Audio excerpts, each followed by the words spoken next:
Doutor Me Consulta está de volta, 2h03, estamos ao vivo e eu já quero convidar você para participar e interagir aqui com a gente, 991541079. Hoje eu recebo o doutor Leonardo Pires, nosso médico oncologista. Tudo bem, doutor? Boa tarde, Hélio. Boa tarde para quem está em casa. Seja é muito bom estar nesse nosso bate-papo de terça-tarde. Isso mesmo. Trazendo conteúdo de qualidade, né? De qualidade e de super relevância, porque hoje a gente vai falar sobre um câncer que acomete milhares de mulheres, que é o câncer de ovário. Então, sinais silenciosos e importância do diagnóstico precoce fazem toda a diferença, né? E aí é um assunto sério, extremamente necessário. É um tipo de câncer que muitas vezes ele é silencioso e é descoberto tardiamente, né, doutor? Então, e é um tipo de câncer que o diagnóstico precoce tem um papel importantíssimo. Ele, infelizmente, quase sempre descoberto em fase avançada. E é um tema que foi escolhido pela nossa audiência. Um dia que estava conversando aqui sobre câncer silencioso, aí vários ouvintes pediram que a gente falasse de câncer de ovário. Estamos aqui atendendo a demanda da nossa audiência, né? Exatamente. Muitas pessoas pediram e a gente trouxe esse tema. E aí eu já começo lhe perguntando, doutor, o que é o câncer de ovário e por que ele é considerado tão silencioso assim? Bom, vamos lá. Primeiro que assim, ovário é um órgão pequenininho, assim, que é responsável pela produção dos óvulos e de uma série de hormônios que são importantes na regulação dos ciclos metabólicos da mulher. E por ele ser um órgão profundo, situado no fundo, lá na pélvica, a parte mais inferior do abdômen, e ele tem contato direto com as vísceras abdominais, qualquer tumor que começa nele, primeiro que ele não é assim, fica solto. Então para ele causar sintoma, ele tem que estar muito avançado. Então, os primeiros sintomas começam a surgir a partir dos sintomas que acontecem à medida que a doença progride. Então, primeiro a mulher começa a sentir um desconforto no baixo ventre, começa a perceber que a barriga começa a crescer. Então, isso são sintomas já da doença muito avançada. Às vezes a mulher acha que é infecção urinária, faz um monte de exame de urina que dá normal. Hoje ela tem até infecção urinária, aí descobre, trata, só que os sintomas continuam. Aí, só quando ela faz algum exame, assim, principalmente ultrassom transvaginal, que é o exame que normalmente percebe essas alterações de ovário. Ou quando a barriga fica grande demais, que ela procura avaliação médica, consulta médica, que a doença acaba sendo descoberta. Então, infelizmente, o diagnóstico avançado é a realidade para 2/3 dos pacientes com câncer de ovário. Por isso, o câncer de ovário, apesar de ser um dos menos comuns dos tumores ginecológicos, é o que tem a maior taxa de mortalidade. Porque o diagnóstico tardio é a regra, não é a exceção. E doutor, me conte uma coisa, ele é comum, né? Ele é um câncer comum e existe uma faixa etária que é mais afetada pelo câncer de ovário? Ele é muito mais comum nas mulheres após a menopausa, mas ele pode acometer a mulher em qualquer faixa de idade. Então, existe diferença dos tumores de ovário da fase reprodutiva para os tumores da fase pós-menopausa. Mas, infelizmente, a regra para todos os tipos é o diagnóstico ser tardio. E quais são os principais fatores de risco, doutor?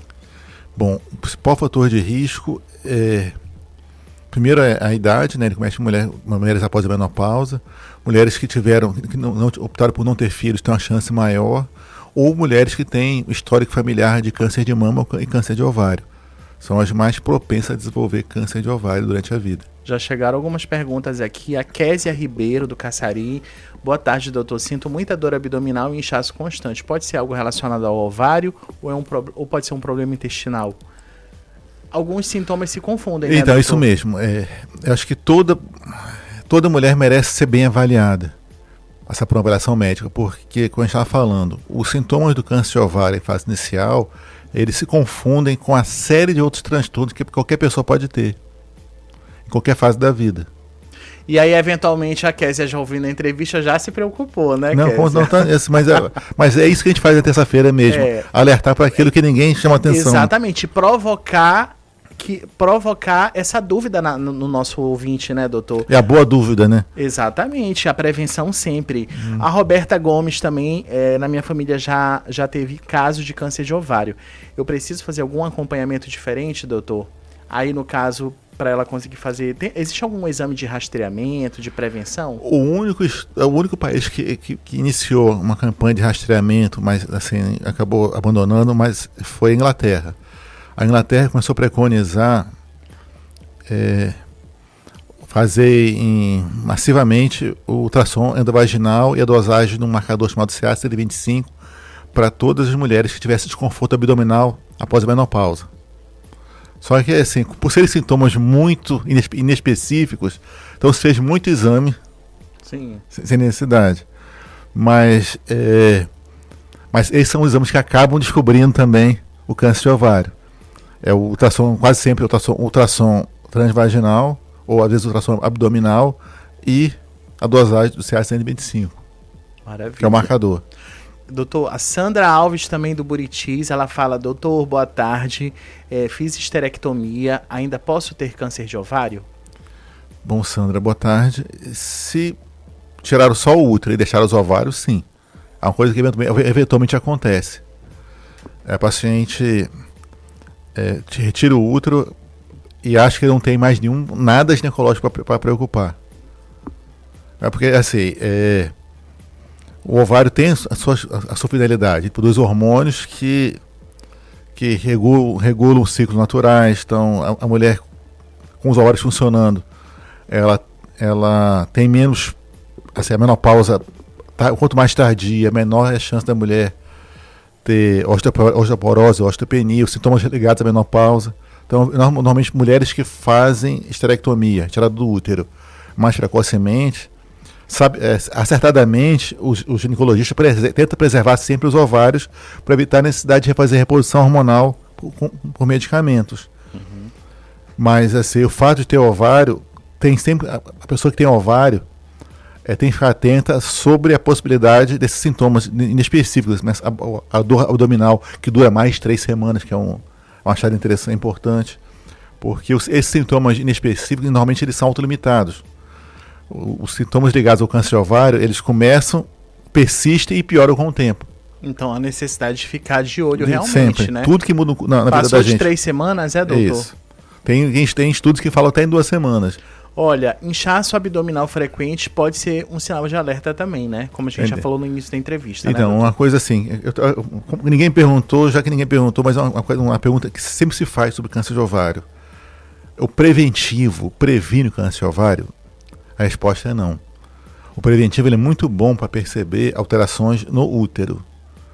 Entendeu? O ovário, apesar de estar bem pertinho do útero, ele não faz parte do útero, então o preventivo não tem capacidade de perceber o câncer de ovário. Ele não previne. Então, o fato de ter preventivo regularmente não previne o câncer de ovário. A Renata Souza do Centro, boa tarde, doutor. Existe algum exame de rotina que detecta esse câncer cedo? Bom, os exames... Existem algumas limitações de exame, doutor? Para a gente entender melhor? Ou a gente sempre vai conseguir diagnosticar, mesmo que previamente? Não, na prática, o exame que mais detecta o câncer de ovário é o ultrassom endovaginal. Uhum. Que é um exame que em mãos habilidosas consegue ver muito bem os ovários e as alterações que pode ter no ovário, suspeitas. Perfeito. Camila Fernandes do Asa Branca, anticoncepcional ajuda a prevenir câncer de ovário? A pergunta é excelente. A resposta é sim. Ajuda, doutor? Enormemente. Enormemente. É um grande fator de proteção para câncer de ovário. Tem estudos que dizem que o uso anticoncepcional por mais de 5 anos tem a capacidade de reduzir de 30% a 80% a chance da mulher ter câncer de ovário. Que maravilha, hein? Como é que é feito o diagnóstico do câncer de ovário, doutor? Vamos lá. O senhor já mencionou agora há pouco, mas vamos reforçar? O diagnóstico é feito por biópsia. Certo. E a biópsia é sempre cirúrgica. Então, toda paciente que tem uma tumoração suspeita para câncer de ovário, necessariamente ela tem que passar por cirurgia para retirada daquele ovário suspeito. A gente não pode biopsiar só o ovário. Tem que tirar o ovário suspeito inteiro, sem romper. Porque se ele romper durante o procedimento, aquelas células tumorais que estavam restritas ao ovário doente, Elas podem se espalhar. Elas se espalham. E quando descoberto no início, as chances de cura são boas? Excelentes. Então, por isso, a gente bate na tecla da atenção a esses sintomas abdominais que podem ser associados a várias coisas que começam e não só persistem, como pioram com o tempo. Maravilha. E quais são as principais formas de tratamento hoje, doutor, para o câncer de ovário? O principal, o tratamento do câncer de ovário é baseado em dois mecanismos: a cirurgia e a quimioterapia. Então, para as pacientes que têm tumor avançado, que é a grande maioria delas, elas passam por quimioterapia e cirurgia. Algumas fazem primeiro a quimioterapia e depois operam, outras fazem o contrário. E as chances de cura? Vamos lá, 40% das pacientes que têm câncer de ovário acabam falecendo por câncer de ovário. A taxa de mortalidade é bem mais alta, né? Bem alta comparado a outros tumores ginecológicos. Porque, quando eu estou falando com você, a gente tem uma coisa chamada estadiamento, onde a gente avalia a extensão do tumor. Todo câncer é estadiado. O estágio 1 é o estágio mais inicial e o estágio 4 é o estágio mais avançado. A grande maioria dos pacientes com câncer de ovário descobre a doença no estágio 3. Ou seja, bem avançado, quase no estágio máximo da doença. Doutor, e me conte uma coisa, a cirurgia é sempre necessária? Se o intuito é curar, sim. O câncer de ovário ele não pode ser tratado se a gente não puder retirar todo o tecido de câncer da paciente. O câncer tem que ser totalmente retirado. A quimioterapia nos ajuda nesse processo. Ou de retirar aquele tumor que a gente não conseguiu tirar na cirurgia, ou reduzir o tumor ao ponto de facilitar a cirurgia, porque a gente possa tirar tudo de uma vez só. Maravilha. Olha, eu espero que você que está acompanhando a gente tenha gostado. Muita gente participou do nosso tema de hoje, que foi câncer de ovário. E, doutor, eu queria que o senhor desse uma pincelada nesse projeto que o senhor está desenvolvendo agora. É um projeto fantástico, né, que o senhor está desenvolvendo aqui em Roraima, em parceria com a doutora Thalita também, né? Fala pra gente um pouco do que se trata. Então, eu vou dar um spoiler. Porque a gente vai trazer a doutora Thalita aqui. Eu e o doutor Thalita vamos vir aqui para poder falar sobre o projeto. É um projeto que nós estamos desenvolvendo junto com várias entidades do estado de Roraima. A gente idealiza e faz parte, mas tem várias instituições que são parceiras nisso, porque a gente entende que Roraima é um dos estados é o estado que tem a maior incidência de câncer de colo uterino no Brasil. A nossa incidência é extremamente alta e piorou, né, durante essa década. Então, isso mobilizou toda a sociedade roraimense. Então, várias entidades, secretarias de saúde do estado e dos municípios, tanto da capital quanto do interior, várias entidades, a sociedade civil e entidades públicas também, que estão se mobilizando em torno do projeto de tentar erradicar o câncer de colo uterino no período de 10 anos. Que a gente sabe que isso não é um trabalho de um dia, a gente não vai conseguir zerar essa estatística ruim, esses números ruins, do dia para a noite. Mas a gente quer, com o empenho de todas as entidades envolvidas no projeto, são muitas, que eu não vou enumerar agora, mas no dia que a gente vier aqui para conversar, a gente vai citar uma por uma, vai nominar todo mundo, que são muitas entidades, muitas pessoas envolvidas. Eu e o doutor Thalita somos parte de um projeto muito maior, que envolve muitas pessoas e muitas entidades. A gente quer tornar Roraima, que é o do estado onde tem a pior incidência do Brasil, para o estado que tem a menor incidência no Brasil e ter uma das menores incidências do mundo. Caramba! A gente quer fazer. Nossa meta é ousada. É ousada, eu já ia falar, mas não é impossível, né, doutor? Não, inclusive a gente conta com a participação da sociedade, porque se alguma entidade falhar, essa meta não vai ser atingida. Maravilha, doutor, quero lhe agradecer, obrigado por ter vindo. Não, é do coração. E já convido o senhor para vir aqui terça-feira que vem e traga a doutora Thalita junto. Vamos ver, vamos articular com ela. Vamos articular esse encontro aqui? Porque terça-feira é um dia ruim para ela, particularmente ruim para ela, porque é o dia que ela faz ambulatório de oncologia no Hospital Geral de Roraima. A gente vê outro dia, mas a gente vem sim e fala. Mas a resenha é grande. A gente coloca mais tempo, não tem problema. E olha, falo que compensa. Para quem está em casa, dizendo que essa resenha vai ser muito boa. O projeto é ousado, é arrojado, mas assim, a gente vê muita chance de sucesso, pela quantidade de pessoas envolvidas e pela seriedade das pessoas envolvidas. Perfeito. Olha, doutor, faça um convite, então, para quem acompanha a gente, para conhecer um pouco lá do seu consultório. Já faça o convite, então. Então, Eu estou todo de segunda a quinta no meu consultório, que fica na Avenida NH6, 725, consultório 2. Fica dentro da Clínica Médici. O telefone, o Eric sabe, que eu sempre esqueço. O telefone você aproveita e já grava aí na sua agenda, enquanto eu estou abrindo aqui o meu WhatsApp. Então eu vou abrir também aqui, eu vou querer primeiro. Olha, o Dr. Leonardo Pires atende na Clínica Médici, ali em frente à praça. O número é o 991 30 0044. 991 30 0044.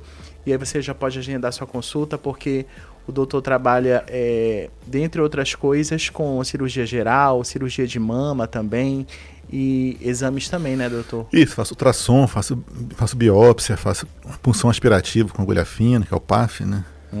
Maravilha. Doutor, obrigado por ter vindo. Não é do coração, tava com saudade da nossa resenha de terça-feira. Nunca mais, né? Mas agora o senhor vai voltar Não, toda semana aqui. Com certeza. Eu gosto muito desse nosso bate-papo, gosto muito da interação com o pessoal que está em casa.